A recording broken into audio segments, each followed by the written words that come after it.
Что случится с минуты на минуту? Меня зовут Анаира. За личными консультациями и по поводу обучения обращайтесь по контактам под видео. С минуты на минуту вы погрузитесь в глубокие думы, которые касаются вас и, в частности, двух аспектов вашей жизни. Это финансы и это любовные вопросы.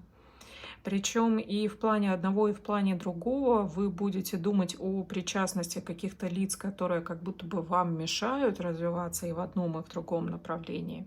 И такие вот не самые благоприятные могут быть мысли, но те размышления, которые к вам придут в ближайшее время, скорее всего, тем не менее будут содержать какое-то зерно истины в себе.